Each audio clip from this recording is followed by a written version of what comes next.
દોસ્તો, global કન્સલ્ટન્સીની YouTube ચેનલમાં ફરી એકવાર આપનું સ્વાગત છે. પહેલા એપિસોડમાં આપણે જોયું કે સ્માર્ટ બિઝનેસ ડિસિઝન્સ કઈ રીતે લેવાય, અને આજે આપણે જાણીશું કે સત્ય અને ભ્રમ વચ્ચેનો ભેદ કઈ રીતે પારખી શકાય. રોજબરોજની જિંદગીમાં આપણને ઘણી બધી માહિતી ડેઇલી બેસિસ પર આપણને મળતી હોય છે. એ આપણી રૂટીન લાઈફ હોય કે બિઝનેસ લાઈફ હોય, આપણી પાસે ઘણી બધી માહિતી ઘણા બધા પ્રકારે આવે છે.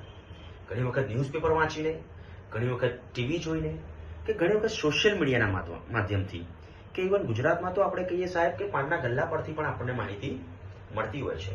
કોઈ મિત્ર પાસેથી માહિતી મળી, કે સોસાયટીના નાકેથી કોઈ બે જણા ઉભા છે ને કોઈ બે જણા વાત કરે છે તો તેના પરથી પણ માહિતી આપણને મળે છે. હવે આ ઘણી બધી માહિતી મળે છે. મેં રૂટીન લાઈફની પણ વાત એટલા માટે કરી કે બિઝનેસની સાથે સાથે રૂટીન લાઈફમાં પણ આપણા નિર્ણયો અને આપણી જિંદગીમાં સત્ય શું અને ભ્રમ શું એ જાણવું એટલું જરૂરી છે. હવે આ તમને વાત કરતા કરતા એક કોલ આવી ગયો, રાઈટ? એના ઉપરથી જ કહું, તમને ખબર નથી આ કોલ કોનો છે, એના ઉપર હું તમને પછી વાત કરીશ. આ કોલ અત્યારે હું કટ કરું છું, રાઈટ? બીકોઝ હું અત્યારે વિડીયો રેકોર્ડ કરી રહ્યો છું, વચ્ચે ફોન આવી ગયો. આપણે એક્ઝામ્પલ તમને હું આપીશ કે આપણી પાસે ઘણી બધી માહિતી આવે છે, ઘણી બધી ડેઇલી બેસિસ ઉપર, બિઝનેસ હોય કે રૂટીન લાઈફ હોય. પણ હવે એ માહિતી કેટલી સાચી અને કેટલી ખોટી, કે કેટલો ભ્રમ છે, તે કઈ રીતે નક્કી કરવું, રાઈટ? તો એના માટે 3 વસ્તુઓ ધ્યાનમાં રાખવી ખૂબ જ જરૂરી છે. કોઈ પણ માહિતીને જોવી યોગ્ય રીતે.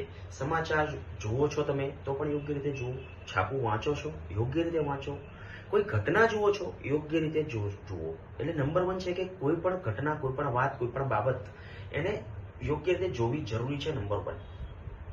બીજી વસ્તુ છે કે જે તે માહિતી છે, કે જે પણ બાબત, કે જે પણ ઘટના છે, એને યોગ્ય રીતે સાંભળવી પડે. જેમ કે મેં હમણાં આ ફોન આવ્યો તો મેં આ સાંભળ્યો, મને ખબર પડી કે કોઈનો ફોન આવ્યો, એટલે સાંભળવું જરૂરી છે, જોવું જરૂરી છે. ફોન ઉપાડે, મેં જોયો ફોન કોનો છે, મને જ ખબર છે, તમને ખબર નથી. ફોન ઉપાડવું જરૂરી છે, નંબર 1. નંબર 2, ફોન મેં જોયો, ફોન જોવો જરૂરી છે.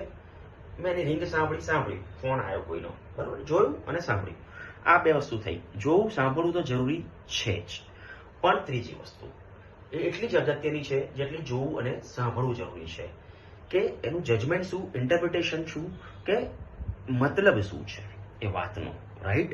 કે કોઈ પણ વસ્તુને ઇન્ટરપ્રિટેશન જેને આપણે કહીએ, એનો મતલબ દરેક વ્યક્તિ પોતપોતાની રીતે અલગ અલગ રીતે કાઢતા હોય છે.